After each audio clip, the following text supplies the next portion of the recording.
जिस तरह से खींवसर में चुनाव हारने के बाद में हनुमान बेनीवाल की जो हताशा है, उनकी मीडिया में किस तरह से ध्यान आकर्षित हो, वो सिर्फ एक बचपन में आपने एक कहानी पढ़ी होगी कि मैं भी वही खिलौना लूंगा दीना का लाल। इस तरह से आज वो अपना ध्यान आकर्षित करने के लिए ये हरकतें कर रहे हैं, अच्छी ओछी लोकप्रियता पाने के लिए ये सब चीजें कर रहे हैं। बाकी जिस तरह से चुनाव के अंदर हमारे सभी पार्टी के, हमारे सीआर चौधरी साहब, हमारे ज्योति मिर्धा जी, के बिश्नोई जी, सब पूरी टीम ने मिलकर जिस तरह से जो काम किया, आज उनकी जो वहां पे गुंडागर्दी चलती थी नागौर के अंदर, जिस तरह से वो एक तरह से ब्लैकमेलिंग करते थे, सर ब्लैकमेलिंग भजन लाल जी की सरकार में उनकी ब्लैकमेलिंग बंद हो गई है। सभी मंत्री उनकी कोई सुनता नहीं है। ये सब हताशा है, कभी न किसी के लिए क्या बोलते रहे, कभी किसी के लिए बोलते रहते। ओछी लोकप्रियता पाने की है, अपना ध्यान आकर्षित कैसे करें, बाकी इससे ज्यादा कुछ नहीं है। मैं इन चीज को सीरियस में नहीं लेता हूं। अगर वो कोई ऐसी चीजें हैं जिसके लिए किसी को इल्जाम लगाते हैं, कभी के बिश्नोई जी, कभी हमारे यशस्वी मुख्यमंत्री के लिए ओछी भाषा का इस्तेमाल करते हैं, कभी किसके लिए क्या इस्तेमाल करते हैं, तो ये एक तरह से ओछी लोकप्रियता पाने के आजकल उनकी तरफ कोई मीडिया का ध्यान नहीं जाता। ऐसी बातें करके अपना ध्यान आकर्षित करना चाहते हैं। ये बिल्कुल निकृष्ट आदमी है। तो यही कहना चाहूंगा कि जिस तरह से आज उनकी मानसिक स्थिति है, किसी मनोरोग विशेषज्ञ को दिखाए और मनन मंथन करे जिससे उनकी तबीयत ठीक हो जाए, इससे ज्यादा कुछ भी नहीं है।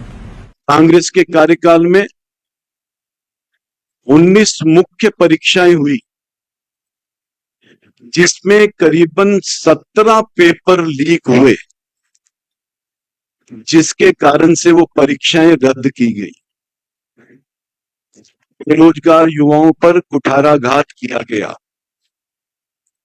उस समय भारतीय जनता पार्टी ने इस बात की घोषणा करी थी कि यदि हमारी सरकार बनेगी तो हम सबसे पहले पेपर लीक नहीं हो उस पे हम कार्य करेंगे, और जिनके कारण ये पेपर लीक हुए हैं, हम एसआईटी का निर्माण करके हम उनको जेल के सींगचों को पीछे डालेंगे।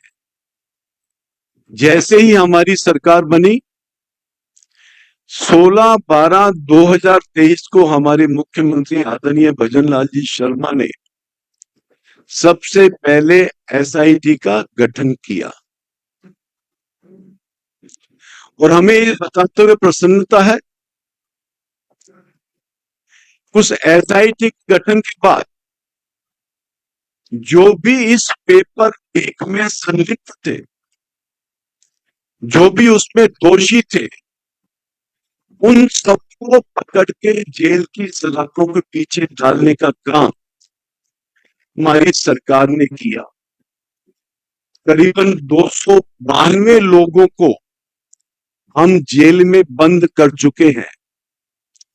यहां तक कि आरपीएससी के मेंबर बाबूलाल जी कटारा, वो भी आज जेल की सीखों के पीछे बंद हैं। और हमारे प्रदेश के मुख्यमंत्री आदरणीय भजन लाल जी शर्मा ने बड़ा स्पष्ट कहा, चाहे वो छोटी मछली हो, चाहे वो बड़ा मगरमच्छ हो,